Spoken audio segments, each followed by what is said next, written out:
नमस्कार, आप देख रहे हैं नॉनसेंस टॉक न्यूज लाइव और मैं आपके साथ पल्लव घोष। मेरे पीछे जिन शख्स की आप तस्वीर देख रहे हैं ये तारुफ के मोहताज नहीं है। इनका नाम है फिराद हकीम, बॉबी हकीम। बॉबी हकीम का अगर इंट्रोडक्शन दें तो ये कह सकते हैं कि ये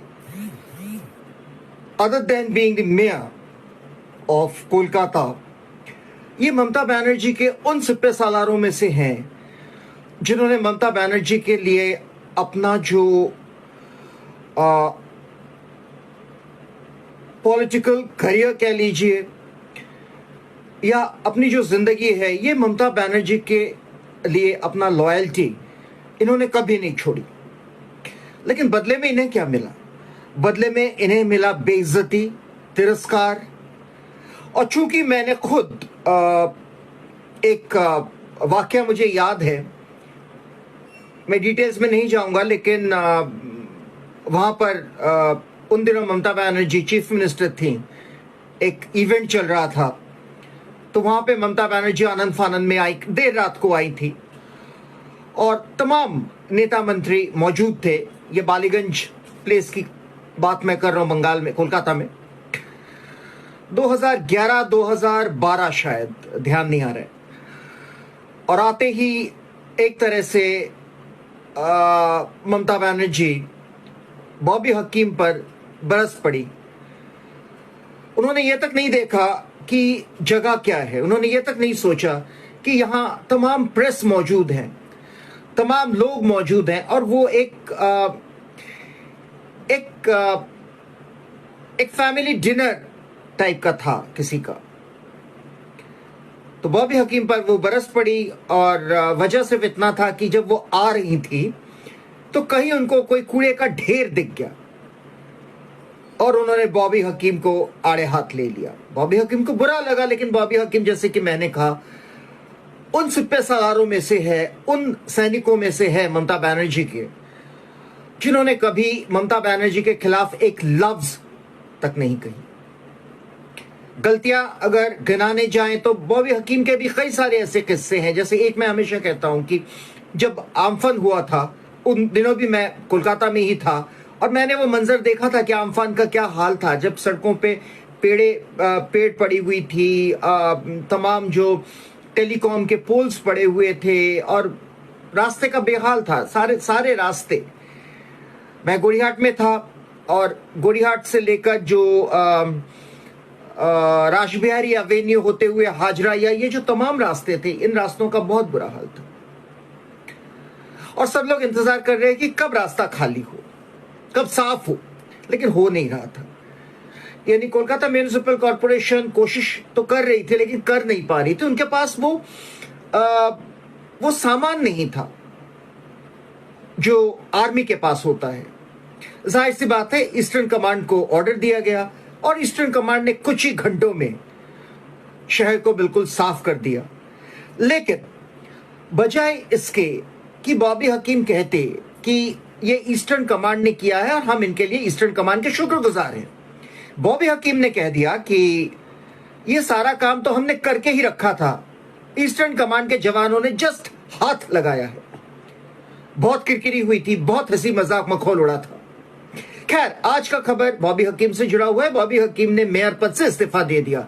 इसके लिए सबसे पहले तो मैं बॉबी हकीम को कंग्रेचुलेशंस करना चाहूंगा, क्योंकि बॉबी हकीम ने कम से कम ये समझा कि अब तृणमूल के साथ कन्नी काट लेना ही बेहतर है। क्योंकि इसके बाद भी अगर बॉबी हकीम तृणमूल में रहते तो हम लोग तो चलिए मजाक उड़ाते, हंसी मजाक उड़ाते, वो अलग बात है, लेकिन शायद बॉबी हकीम अपने आप को माफ नहीं कर सकते। शायद बॉबी हकीम के अल्लाह, बॉबी हकीम के भगवान खुदा, वो भी बॉबी हकीम को माफ नहीं कर पाते। क्योंकि आप किसी के आप किसी को लॉयल्टी दिखाते हैं, आप किसी के प्रति अपना जो लॉयल्टी दिखाते हैं, वो अच्छी बात है। लेकिन अगर आप उसी व्यक्ति से, उसी आदमी से नित नियमित अपमानित होते हैं, बेइज्जत होते हैं, आपकी हंसी उड़ाई जाती है, आपको भरे बाजार, आपको सबके सामने सरेआम बेइज्जत किया जाता है, तो मेरे ख्याल से ऐसे आदमी के प्रति लॉयल्टी दिखाना मूर्खता है। कम से कम मैं ये समझता हूं, ये मेरी अपनी पर्सनल राय है, आपको जैसा भी लगे, बुरा लगे अच्छा लगे, लेकिन मैंने अपनी राय रख दी। इसलिए मैं ये कहूंगा कि बॉबी हकीम को आज बहुत बहुत मुबारकबाद कि बॉबी हकीम ने कम से कम ये जो मेयर पद उसको लात मार दी और वो इस्तीफा देकर निकल आए हैं। अब इसके पीछे कई सारे किस्से हैं, जैसे कि मैं बार बार कह रहा हूं कि बेइज्जत। बॉबी हकीम को हाल फिलहाल ममता बनर्जी ने एक मीटिंग के दौरान बहुत बेइज्जत किया। दरअसल हुआ यह कि अभिषेक बनर्जी यानी भतीजे के घर जब केसी का यानी कॉर्पोरेशन का नोटिस आया, उसको अवैध निर्माण के तहत उस बिल्डिंग को तोड़ने की या जो पोर्शन अवैध है, इंक्रोच्ड लैंड है जिस पे कंस्ट्रक्शन हुआ है, उस चीज को तोड़ने की जब नोटिस गई तो ममता बनर्जी के घर पे जब मीटिंग हुआ तो बॉबी हकीम को डायरेक्टली ममता बनर्जी ने पूछा कि तुम वहां मेयर बने बैठे हुए हो। एक्चुअली ममता बनर्जी की एक और खासियत मैं बता दूं, ममता बनर्जी जो अपने ये जो खास पे सालार लोग हैं इनके साथ तू तड़ाक से बात करते हैं। इसमें शायद लोग कहेंगे कि पुराने जान पहचान है, तो चलिए ठीक है, लेकिन लोगों के सामने, पब्लिक के सामने, प्रेस के सामने शायद ये अच्छा नहीं लगता है। ममता बनर्जी तो जो ब्यूरोक्रेट्स हैं उनके साथ भी तुम करके बात करती हैं, नाम लेके पुकारती है।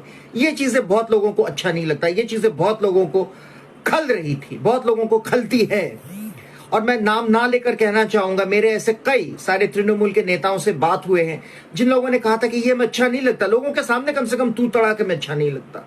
लेकिन मैं हमेशा कहता हूं ममता बनर्जी का लॉजिक, ममता बनर्जी के जो तर्क, वो माशाल्लाह है, वो ममता बनर्जी खुद ही समझती है। खैर, तो हुआ ये कि ममता बनर्जी ने फिरहाद हकीम को आड़े हाथों लिया और बहुत बेइज्जत किया।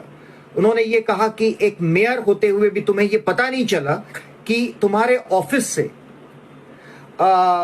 अभिषेक बनर्जी के घर तोड़ने का या अभिषेक बनर्जी का जो शांति निकेतन है उसको उसका अवैध निर्माण को तोड़ने का नोटिस निकलता है और तुम्हें कुछ भी पता नहीं चला।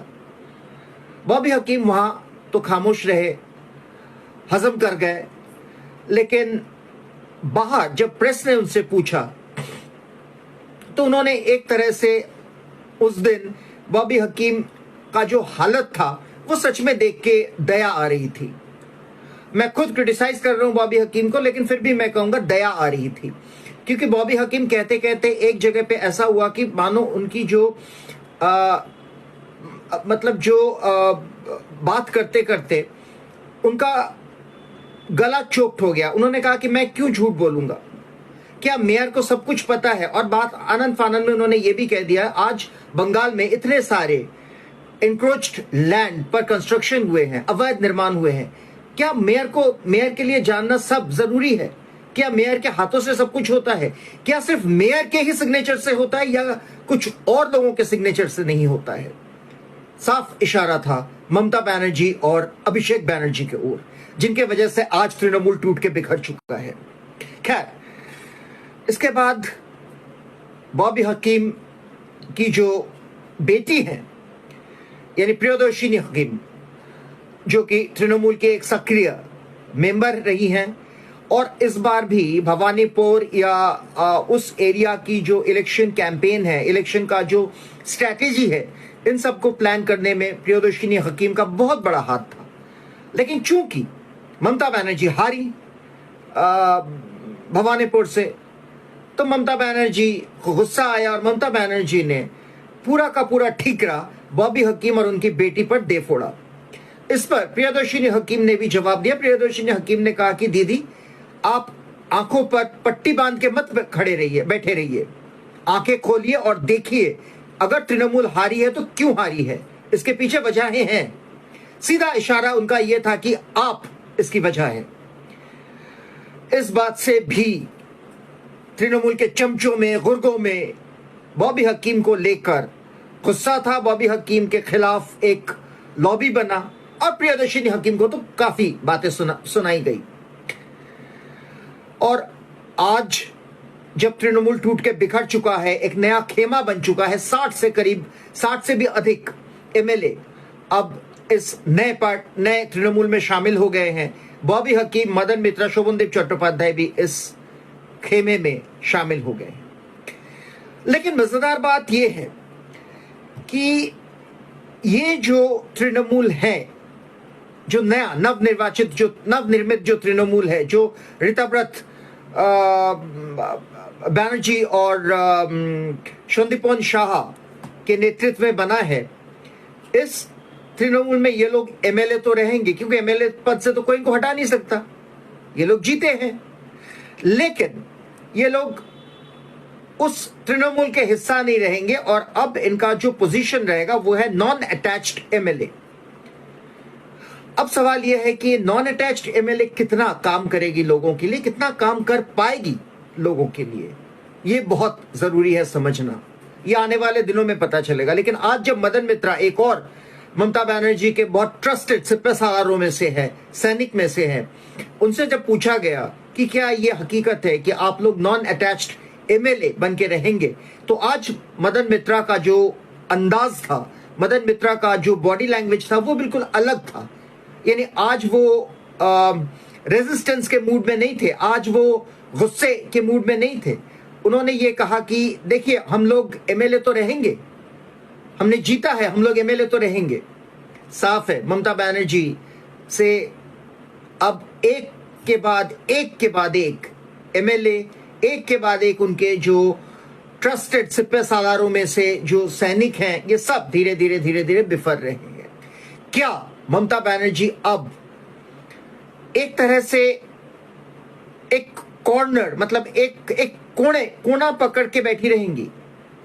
आसार तो ऐसे ही नजर आ रहा है, क्योंकि अभिषेक बनर्जी का जो रुतबा रहा है तृणमूल में, या जबरन जो रुतबा बना दिया गया था तृणमूल में, आज उसी का नतीजा है तृणमूल टूट के बिफर गया है। लोगों में गुस्सा है, लेकिन लोग अभी भी बार बार ये कह रहे हैं कि हम दीदी को फिर भी सम्मान करते, दीदी की इज्जत करते, लेकिन अभिषेक बनर्जी ने इस पार्टी का बिल्कुल सत्यानाश कर दिया है। एक और एमएलए ने कहा कि जिस दिन ममता बनर्जी के घर में मीटिंग हुआ, उस दिन ऐसे किसी भी पिटीशन या किसी भी जो सजेशन कह लीजिए, इस पर कोई बातचीत नहीं हुई, बल्कि यह कहा गया था कि अभिषेक बनर्जी को स्टैंडिंग ओवेशन देना होगा। तुम लोगों ने यह पूछा था कि अभिषेक बनर्जी को स्टैंडिंग ओवेशन किस लिए? तो जवाब ये था कि अभिषेक बनर्जी का जो कंट्रीब्यूशन है इलेक्शन को लेकर, इसके लिए अभिषेक बनर्जी को स्टैंडिंग ओवेशन देना पड़ेगा।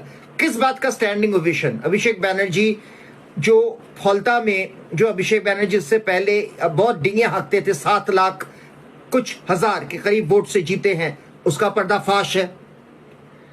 किस तरह से अभिषेक बनर्जी जीते थे? एक रिग्ड कैंडिडेट इतने दिन एमपी बना बैठा हुआ है। इस बार अगर फौलता में पार्लियामेंट इलेक्शन में, लोकसभा इलेक्शन में अभिषेक बनर्जी को चलता कर दिया करे लोग, आईना दिखा दे लोग, तो समझ में आएगा कि बंगाल में बदलाव सच में आ गया है। उसी के साथ साथ कुछ और एमपीओ को भी अब आईना दिखाने की जरूरत है।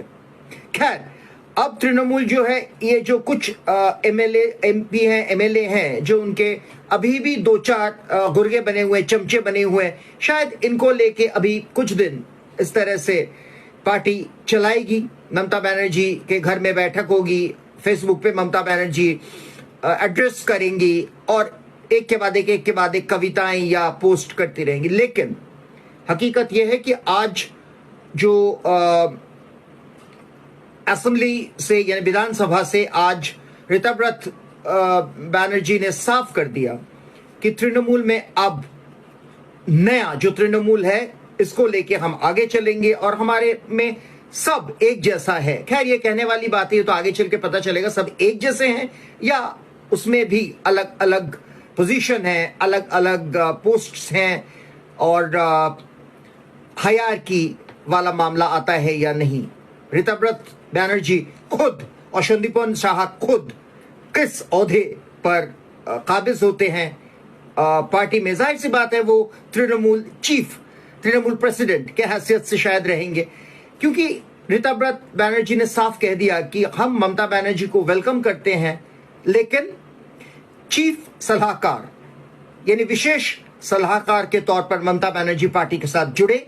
वो अपना जो एक्सपीरियंस है, अपना जो सजेशंस हैं पार्टी को चलाने के लिए वो हमारे साथ साझा करें। हमें अच्छा लगेगा हम मानेंगे, जो अच्छा नहीं लगेगा नहीं मानेंगे। सीधी सी बात है, ममता बनर्जी को बता दिया गया है कि आप अब तृणमूल के लिए कम से कम इतना भी अहम नहीं है। हाँ, आपने तृणमूल शुरू किया था, ये तृणमूल का एक नया चेहरा है, नया तृणमूल है, इसलिए आपको हम मुख्य सलाहकार या प्रधान सचिव के तौर पे रख जरूर रहे हैं, लेकिन ऐसा कतई मत समझिए कि वर्चस्व अभी भी आपके पास और आपके भतीजे के पास रहेगा। इसी मुद्दे पे एक बात और आज कह दूं कि कई सारे जो नवनिर्वाचित जो लोग तृणमूल को छोड़कर भारतीय जनता पार्टी में गए थे इलेक्शन से पहले, उनमें से एक है कद्दावर नेता तापस रॉय। तापस रॉय ने भी आज कहा कि मैं बहुत खुश हूं, और हकीकत यह है कि जब तृणमूल की नैया डूब रही है, लुटिया डूब रही है, तो मुझसे ज्यादा खुशी और किसको हो सकता है, क्योंकि जिन्होंने तृणमूल को पनपते देखा, तृणमूल को बनाया, संजोया, लेकिन ममता बनर्जी और खासकर अभिषेक बनर्जी, जिसके वजह से आज तृणमूल टूट के बिखर चुका है, आज तृणमूल कहीं का नहीं है। फाइनली आखिरकार तृणमूल खत्म हो चुका है। एक नया तृणमूल अब ऋतव्रत बनर्जी और संदीपन शाह के नेतृत्व में बना।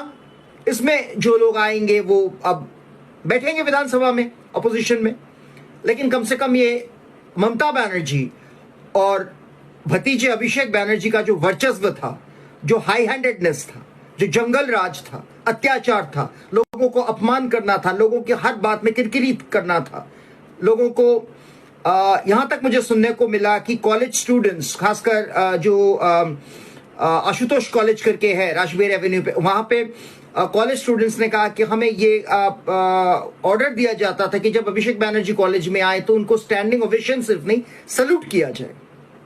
सोचिए, ये था तृणमूल का इतना जिसको ममता बनर्जी बात बात में LIP कहती थी, लीस्ट इंपॉर्टेंट पर्सन। और एक खबर देख के आपको और खत्म करना चाहूंगा कि